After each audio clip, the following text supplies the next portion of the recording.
সাদা ভাত করেছি। আবার আলু সেদ্ধ? হ্যাঁ, আলু সেদ্ধ দিয়েছি। ছেলে ছেলে খায় না, ঝাল আলাদা তরকারি হয়েছে, তাহলে তবুও একটা আলু সেদ্ধ দিয়ে রাখি আমি। কচু বাটা। এদিকে হচ্ছে দেখো বন্ধুরা, সাদা ভাত হয়েছে, হয়েছে দেখো কাঁচা কচু বাটা। হ্যাঁ, তো এই রেসিপিটা তোমাদেরকে দিয়েছি, দেখবে ভালো করে আমার প্রোফাইল চেক করে। আর এইদিকে হয়েছে মাছের ডিমের বড়া, দেখতে পাচ্ছ? হেভি লাগছে কিন্তু দেখ, সাথে লেবু আছে। দাও তো একটা খাই, ছোট্ট দেখে একটা দাও তো খাই। আর এদিকে দেখো সাথে কিন্তু আছে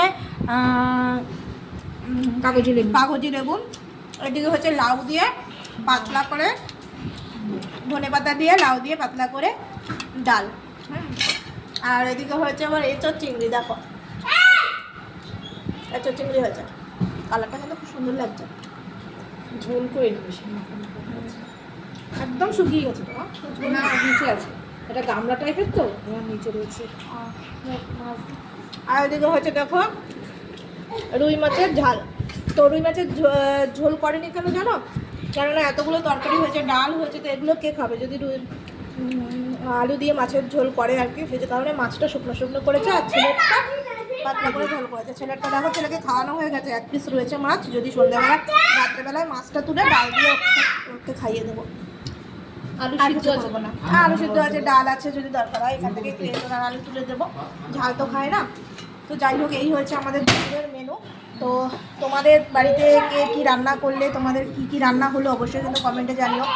আর আমাদের রান্নাটা তোমাদের কেমন লাগলো অবশ্যই কিন্তু জানিও কমেন্টে। আর এই যে দেখো আমার হাজব্যান্ড এসছে, তো ওর জন্য খাবার বাড়া হচ্ছে। তো ও তো খেতে বসে গেছে, দেখো এই দেখো খেতে বসে গেছে। একটু দেবো তরকারি আর এটা কেমন আছে বলো? হয়েছে? হ্যাঁ, আজকে খুব সুন্দর হয়েছে। দেবো একটু। আগে ফ্যান বেরিয়ে গেছে রান্না। দেখো তো জানো তো, আজকে কথা ছিল ডাল আর আলু সিদ্ধ করবে, ঠিক আছে? পটল ভাজা। ডাল আলু সিদ্ধ আর পটল ভাজা, কিন্তু মানে হট করে বাবা চিংড়ি মাছ নিয়ে এসছে, আর আগের এঁচোড়টা ছিল, তো বাবা বললো যে না আজকে এঁচোড় করতেই হবে, আমি কিচ্ছু জানি না। তো যত কষ্ট হোক, মায়ের শরীর খারাপ, মায়ের পেটে ব্যথা, জানো তো, মায়ের পেটে ব্যথা, সেই নিয়েও দুজনে মিলে সেই রান্নাবান্না করলাম বেলা 1টার সময়। সকাল থেকে কোনো বাজার ঘাট নেই, বেলা 1টার সময় মা চিংড়ি মাছ এনে বলছে এঁচোড় করতে, বড় দাঁড়ে এখন 1:30 বাজে। তো 1:30টার সময় এরকম সব কেটে কুটে মা দিল, মা আর আমি সঙ্গে সঙ্গে করলাম। আর এদিকে তো হচ্ছে মাছের ঝাল, মাছের ঝাল, ঠিক আছে? তো এই ছিল আমাদের কিন্তু দুপুরের মেনু। অবশ্যই কিন্তু তোমরা জানিও কে কি রান্না করলে বাড়িতে। আর আমাদের তো মেনু ছিল এটা। আর এই কাঁচা কচু বাটা খেলে জানো তো কি হয়? জানো তোমরা? যদি না জেনে থাকো তাহলে শোনো, কাঁচা কচু খেলে না রক্ত পরিষ্কার হয়, বুঝেছো? তো অবশ্যই তোমরা কিন্তু শোনো, তোমরা কিন্তু অবশ্যই সপ্তাহে একদিন করে কাঁচা কচু বাটা খাবে। তেলে নোয়ানো না কিন্তু, মানে তেলে নাড়াচাড়া না, কাঁচা কচু বাটা, রসুন দিয়ে একটু লেবুর রস দেবে, তো কী কী দিয়েছো মা? ধনে পাতা, সর্ষে বাটা, কাঁচা লঙ্কা দিয়ে ভালো করে একটু পাটায় বেটে নেবে। পাটায় বেটলে হ্যাঁ, রসুনটা তো মাস্ট, ওটা তো দিতেই হয়, ওটা দিলে একটা সুন্দর স্মেল বেরোয়। আর অবশ্যই কিন্তু এটা পাটায় বাটবে, পাটায় না বাটলে কিন্তু কোনো রকম টেস্ট তোমরা পাবে না। আর এই যে দেখছো বড়াগুলো, ঠিক আছে, এই বড়াটা হচ্ছে গিয়ে ওই তোমার রুই মাছের ডিমের বড়া। তো এটাকে না আমি মাকে বললাম যে মা তুমি শুকনো করে, মানে একদম শুকনো করে ভাজো। মা বললো যে না, পেঁয়াজ দিয়ে ভাজি ভালো লাগবে খেতে, শুধুও ভালো লাগবে না। এমনি কি বলো তো, মাছের ডিম এমনি শুধু ভাজলেও ভালো লাগে, কিন্তু মা বললো যে পেঁয়াজ দিয়ে ভাজি।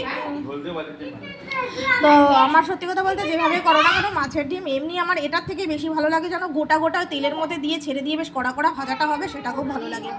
আর আরেকবার তোমাদেরকে দেখাই, দেখো এই দেখো এঁচোড় চিংড়িটা, চিংড়ি মাছ তো দেখাই যাচ্ছে না। কটা চিংড়ি দিয়েছো? আমার সব চিংড়ি দাওনি? হ্যাঁ, দেশি চিংড়ি ভেতরে ঢুকে গেছে না? ভেতরে ঢুকে গেছে। আর এই যে দেখো শুকনো শুকনো করেছে, এঁচোড় চিংড়ি না একটু শুকনো শুকনো বেশ ভালো লাগে, ঠিক আছে? তো আমার তো এঁচোড় চিংড়ি হলে, সত্যি কথা বলতে এঁচোড় চিংড়ি হলে আর কিচ্ছু লাগে না। সত্যি শোনো, আমি এই যে খাবো কচু বাটা, ঠিক আছে, কচু বাটা আর এই যে এঁচোড় চিংড়িটা দিয়ে, এটা দিয়েই খাবো। এটা দারুণ টেস্ট, দারুণ লাগে আমার। এই হচ্ছে খাওয়া, মাছও কিন্তু আমি খাবো না, বুঝতে পেরেছো? তো বন্ধুরা অবশ্যই কিন্তু জানিও আমার এই ভিডিওটা কেমন লাগলো তোমাদেরকে। আজকের মেনু তো এটা ছিল। তো তোমরা কে কি মেনু করলে অবশ্যই কিন্তু জানিও, আর আমার মেনুটা কেমন লাগলো তাও কিন্তু জানিও, ঠিক আছে? আর অবশ্যই কিন্তু কচু বাটাটা তোমরা একবার করে খেও, প্রতি সপ্তাহে না হলেও অন্তত 10 থেকে 12 দিন পর একবার করে কচু বাটা খেও, তাহলে কিন্তু রক্ত পরিষ্কার থাকবে, সত্যি বলছি, আর শরীর অনেক ফিট থাকবে। তো চলো আজকের মতো টাটা, দেখা হবে আবার অন্য কোনো ভিডিওতে। ততক্ষণ সকলে ভালো থেকো, সুস্থ থেকো, আর আমার পাশে থেকো। আর আমার ভিডিওগুলি কেমন লাগে অবশ্যই কিন্তু জানিও। তো চলো টাটা, আর কথা বাড়ালাম না, অনেক গল্প করে ফেললাম তোমাদের সাথে। তো আমি তো গল্প করে ফেললাম, আর আমার এই গল্পগুলো তোমাদের কেমন লাগলো অবশ্যই কিন্তু জানিও বন্ধুরা। তো চলো টাটা।